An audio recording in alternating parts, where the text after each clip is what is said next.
Now to our Digging Deeper special, looking into AI inside the classroom. We've been researching and interviewing people at all levels of the education system for weeks to break down how this impacts your child's education. Yeah, that's right, Brittany. We're going to start from the top with Northern Illinois University professors who look at AI as the next in a long line of tech changes.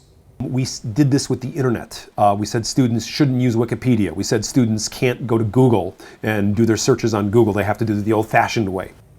So the questions educators will have to answer between now and the next school year is how to grapple with the technology. Do schools opt to keep AI away from students, or do they try to integrate and teach students how to use AI to get them ready for a future with this new technology?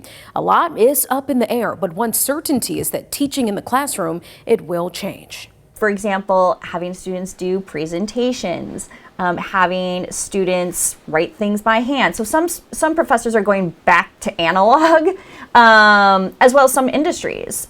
Now, the biggest reason for the changes in the classroom and businesses is the technology you're looking at right here. It's called ChatGPT, and it's really incredible. A student or myself can type in any prompt. Right here, I asked for a 5-page paper on To Kill a Mockingbird. I timed this out too, and watch it go. Beyond just asking for a prompt, you can even ask for a spelling error in every paragraph to make it seem like it's not AI generated. Brittany, how long do you think this takes? Okay, if I had to guess, I was thinking about 10 to 15 minutes. Well, that'd be a little overzealous because actually it is just about done. It took 28 seconds for this to write a 5-page paper. Yeah, it's pretty incredible, this technology. I can see why teachers are definitely going to be watching this one next school year, and a lot of potential here to help in that creative process. But how many students are just typing this in to get their paper done fast, though? That's a really fascinating question because every person I talked to for this story say it's happening, but as I dug deeper to find out the answer, it usually got murkier and murkier.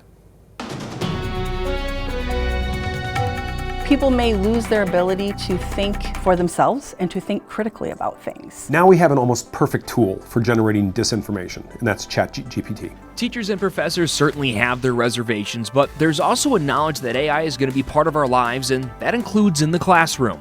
We are not blocking it for students. We do know that it is a part of the future going forward. That's RPS Director of Educational Technology, Susan Urim. She says the district's top priority in the summer months isn't to outlaw the technology, but figure out how to integrate it into the classroom, and that starts with teaching students to ask the right questions. I think it's a huge opportunity for students to really think more about the questions that they ask, what kinds of answers that they're looking for, and to really think critically about what comes out of anything that they generate, because there is known to be biases, misinformation. AI isn't perfect. Those imperfections come out when students use AI to take shortcuts in their assignments, something Urim says isn't a rarity. Absolutely, students are doing it all the time. Teachers are trying to grapple with it. But how often is all the time?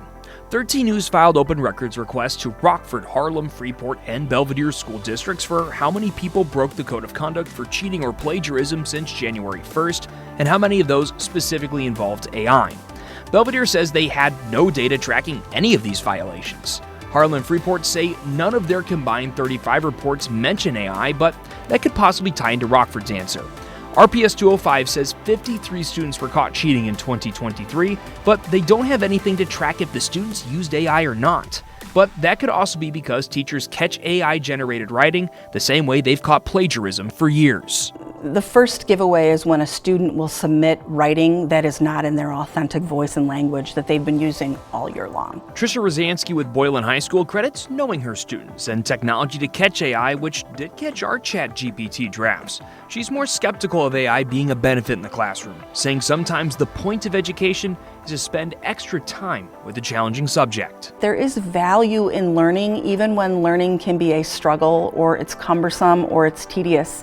And that value is that the longer you spend time with something, the more likely it is to stick. Professors at Northern Illinois University are optimistic of AI's use in the classroom, leaning on history of new technologies often causing panic in the beginning before getting fully accepted. So I think some of the concern around ChatGPT teaching plagiarism or how it's going to ruin education is just more of a knee-jerk response. The way they use it and how we use it is going to be subject to a process of evolution. And I think we need to be curious. and less judgmental about this technology, and allow for experimentation and allow for us to discover what is possible. Easily the hardest part about this story was it could have been a half hour long. There are so many themes here to tackle, and especially because it's just the beginning of major discussions about AI in our education system. Yeah, and RPS 205 telling us they'll hold conferences throughout the summer with teachers so everyone is on the same page with AI when students come back in the fall.